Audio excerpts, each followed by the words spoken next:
Hello and welcome to the Villa Park podcast. It's me, Rich, and I'm back with a little news update just to take you through the weekend, rounding up our latest signing, unveiling a couple of transfer rumours, both in and out. So, yeah, thank you for tuning in.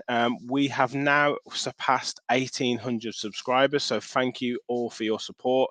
And we are on the road to 2K. So if you're new to this channel or if you haven't subscribed already, please hit that subscribe button and do please hit the like button to help spread the word of the channel. And if you want to support us further and become an official Villa Park Pod follower, join our membership scheme for just £1.99 a month. Hit that join button, and of course, our content is totally free, but you will just be supporting the channel even more. So, off we go with the video. So today, it is the 1st of July, and means that Mr. Youri Tielemans has been officially unveiled as an Aston Villa player, and here he is in all his glory, wearing the shirt and obviously holding the shirt up.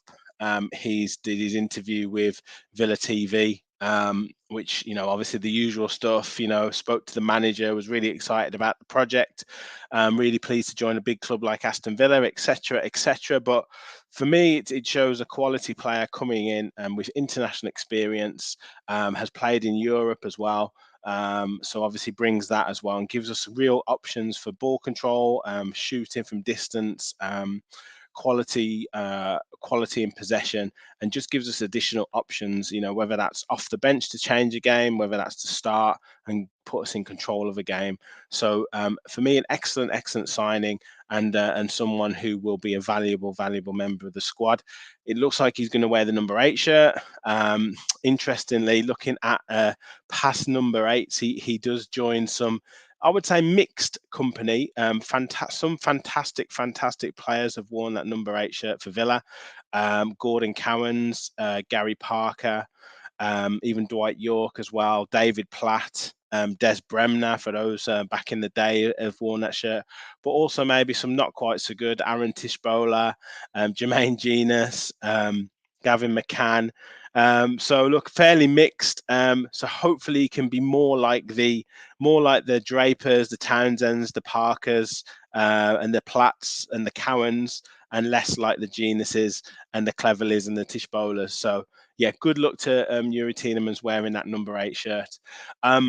Obviously, him taking that number 8 shirt means that I think it's a fairly unkept secret, that Morgan Sanson is looking to move on. He's obviously on loan at Strasbourg last season. Could maybe go there on a permanent deal. Could maybe do another season-long loan. Who knows? But it'd be good to get some transfer fees in for certain players within the squad. There's talk of Nakamba having to be a loan deal with a view to a permanent. Um, Obviously, there's loan fees that come into it, but I would like to see us recoup some money back in terms of transfer fee. So, yeah, I'm sure there'll be interest from Europe for Morgan Sanson. He's still a good player, just hasn't turned it on for Villa, hasn't maybe settled into the style at Aston Villa. But yeah, it does look like he's certainly on his way out. If initially his shirt number's going to be taken, I think he's been told to find a new club. So, fingers crossed it can be a transfer fee for him. And there's one or two other clubs. I think St Etienne have been quoted. Hopefully we get a move out the club for Sanson, and he can kickstart his career. Now, obviously, Pau Torres is the next taxi on the rank, and he, as Fabrizio Romano confirmed, will be unveiled at some time in the week. He's on his honeymoon at the moment, and he's booked in for a medical at some point this coming week, and then I'm sure that the announcement will be made, and I'm pretty sure Villa will be back into pre-season training very soon. So I'm sure it will be when at that time. So, but another Torres, a Ferran Torres, is also being rumoured to be potentially on the list of suitors that Unai Emery is interested in. And it's no secret that we want a forward player, whether that be on the right or left or through the middle, or all of those positions. And Ferran Torres is potentially surplus to requirements at Barcelona. Now, there's various financial implications with Barcelona. and it could be that he's made available for either a transfer or a loan with a view to buy option. So he's actually said that he knows of the interest, or he knows that Unai Emery is an admirer of him.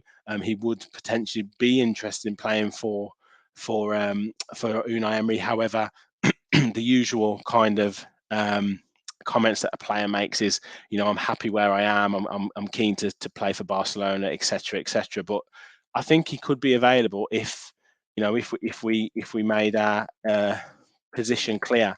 Obviously, there's back and forth with various transfer dealings, and you don't want to show your hand too early, but it could be that we could go in for him. We'll see. So I have done this feature before with him. This last season, you can see he plays both sides of the pitch. Didn't start too many games this season for Barcelona. Started 14 times out of 33 games, scored 4 goals, and had 2 assists. In terms of accuracy, 81% passing accuracy per game, 85 in his own half, 73 in the opposition half. And in terms of successful dribbles, 54%, 47% total duels won. So a bit of a mixed season for him with Barcelona. For me, I do remember him in the Premier League with Man City in these early days in the 2021 season, and really was a real goal scorer, and started 15 games and scored 7 goals for Man City and also 2 assists. So definitely knows where the goal is, and cuts in from that right hand side for City. And I remember him playing up front for a few games.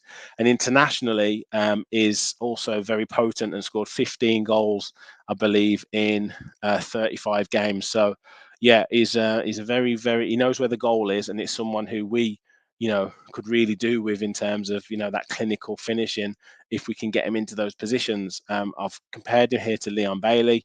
Again, very similar, but tactically, Torres is stronger. Defensive is stronger, and then kind of the other areas, Bailey's slightly more creative. The other areas, they're fairly similar. Torres is better in an attacking sense, but obviously you can see that in some of the seasons where he's kind of scored more goals. So to me, someone who could play left, right, and through the middle, and play off Watkins, could play instead of Watkins, as I say, could play either flank, and is very clever in terms of his movement. And if we move into that more kind of continental style of play where we're controlling the game, he could be a real asset to the side. So it's definitely one to watch with regards to Ferran Torres.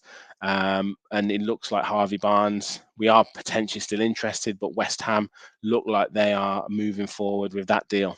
Now, one that I've seen just in passing, again, very much a tenuous rumour on Twitter, but we'll go with it nonetheless, and we'll talk about him because I think we've talked a lot about Brennan Johnson, and it potentially stated our interest in him. I think the price will be really high for Brennan Johnson, but I'll be really excited by that. But another Nottingham Forest player who's caught the headlines is Morgan Gibbs-White.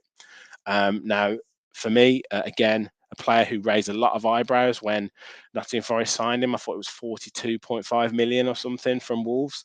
But as the season went on, he became much more and more a vital player for Nottingham Forest, and was hugely vital in them staying up in the league last season. And apparently, he wants to test himself with a bigger club in European football.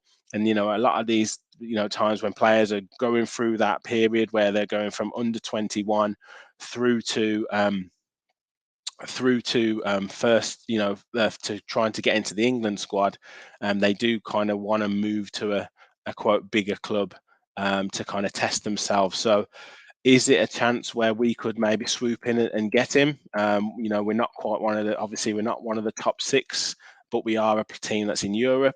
We are a team that's getting players into the England squad. Tyrone Mings, Jacob Ramsey is on the fringes. Ollie Watkins has been in and around the squad. Ezri Konsa has been talked about. So it could be an option for him to potentially come in. It would command a high fee again, but I'd be very excited to see if we could try and get him in. Looking at him, he's obviously all across the pitch. Has been a vital part of Nottingham Forest side, like I say. 37 games, 36 starts. 4 teams of the week, 5 goals this season. Assist-wise, 8 assists, which is absolutely fantastic. So, 13 goal involvements in a team that's struggling, or that did finish the season well, albeit 4 from inside the box, 1 from outside the box. Plenty of shots there as well. And in terms of accuracy, 70% accuracy, would maybe want to work on that a little bit.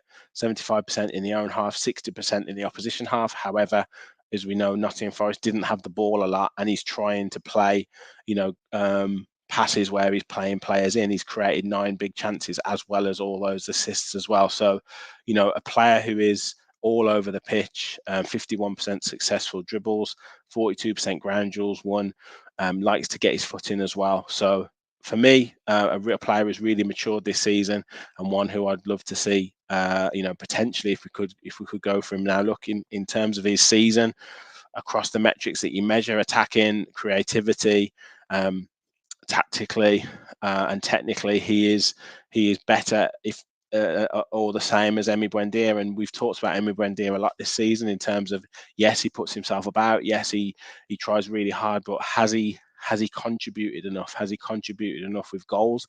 Has he contributed enough with assists? Now, yes, Ollie Watkins does miss chances, but are we expecting a little bit more from him? And could a Morgan Gibbs-White be that extra upgrade, or that kind of real high potential of player that we might be able to build on? Is his ceiling higher than an Emi Buendia?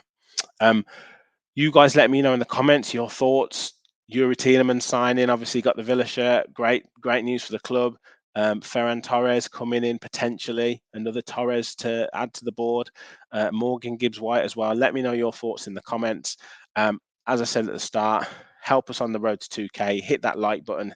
Help us spread the word of the channel. Hit that subscribe button if you haven't already. I'll be back hopefully later on this weekend with a live show with the lads, and also if anything happens, I'll jump on and do another transfer talk or latest news video. So keep tuned to the channel and have a great weekend. And as always, remember, you're followed the Villa. Thank you.